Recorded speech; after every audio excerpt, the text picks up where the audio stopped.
चलो बच्चों, let's read the question. The question says critical angle of light passing from glass to water is minimum for option A red colour, option B green colour, option C yellow colour and option D violet colour. ठीक है बच्चों, सो इस question के अंदर हमें क्या दे रखा है कि किस कलर के लिए जो क्रिटिकल एंगल की वैल्यू होती है वो मिनिमम होती है। ठीक है बच्चों, सो इस क्वेश्चन को करने के लिए हम क्या करेंगे, की कंसेप्ट अप्लाई करेंगे। सो की कंसेप्ट, अब की कंसेप्ट के अंदर हमारी सबसे पहले क्रिटिकल एंगल की वैल्यू देख लेते हैं। तो क्रिटिकल एंगल की वैल्यू क्या होती है, the angle of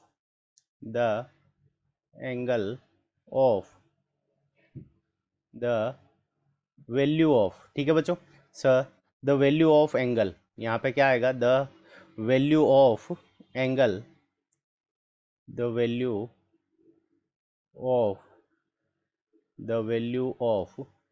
incident, the value of incident angle.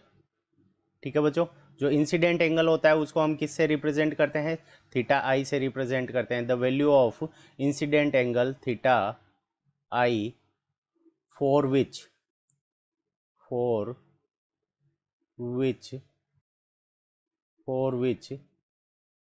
The refractive angle for which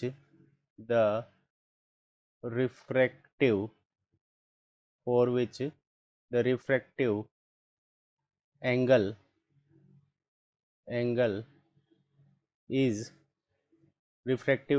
is 90 degree. ठीक है बच्चों, यानी टोटल इंटरनल रिफ्लेक्शन के केस के अंदर क्या होता है कि जब इंसिडेंट एंगल की वैल्यू थीटा आई की वैल्यू रिफ्रैक्टिव एंगल के 90 डिग्री के बराबर हो जाती है, तो उस केस के अंदर हम क्या कहते हैं, उस एंगल को क्रिटिकल एंगल कहते हैं। जो एंगल ऑफ इंसिडेंस होता है उसको हम कहते हैं क्रिटिकल एंगल। ठीक है बच्चों, सो यहाँ पे जो क्रिटिकल एंगल की वैल्यू होती है वो क्या होती है, वॉयलेट की सबसे ज़्यादा होती है, बिकॉज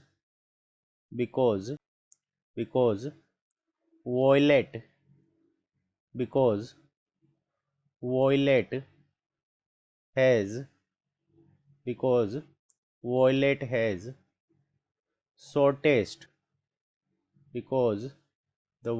has shortest lambda, यानी जो वॉयलेट की जो वेवलेंथ होती है वो हमारी क्या होती है, शॉर्टेस्ट होती है। ठीक है बच्चों, तो वॉयलेट की वेवलेंथ शॉर्टेस्ट होने से क्या होता है कि इसके अंदर जो रिफ्रैक्शन होता है, रिफ्रैक्शन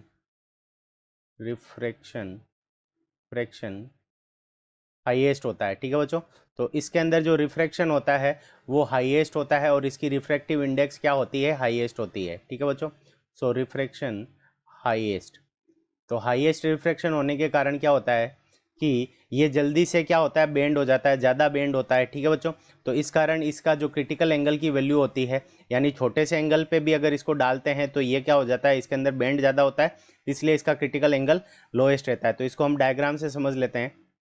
तो ये हमारा ग्लास है और सपोज करो यहाँ पे एयर नहीं, यहाँ पे क्या है, वाटर है। ठीक है बच्चों, सो यहाँ पे एयर ने यहाँ होकर क्या हो रहा है, यहाँ पे वाटर है। तो यहाँ पे जब ये 90 डिग्री का एंगल बन जाता है, रिफ्रैक्टिव एंगल, ये एंगल 90 डिग्री का एंगल हो जाता है, तो उस कंडीशन के अंदर यहाँ पे जो एंगल ऑफ इंसिडेंस है यहाँ से यहाँ तक वाला, तो इसको क्या कहते हैं, थीटा सी, यानी क्रिटिकल एंगल कहते हैं। और इसकी वैल्यू किसके लिए होती है, तो जिसकी शॉर्टेस्ट वेवलेंथ होती है वो ज़्यादा क्या करता है, बेंड करता है, ज़्यादा मुड़ जाता है, इसलिए जो वॉयलेट कलर की जो होती है हमारी रिफ्रैक्टिव इंडेक्स वो हाईएस्ट होती है और शॉर्टेस्ट वेवलेंथ होने के कारण इसका जो क्रिटिकल एंगल होता है वो लोएस्ट होता है। ठीक है बच्चों, सो ऑप्शन डी हमारा violet colour is correct answer of this question. I hope you understood it well, best of luck, thank you.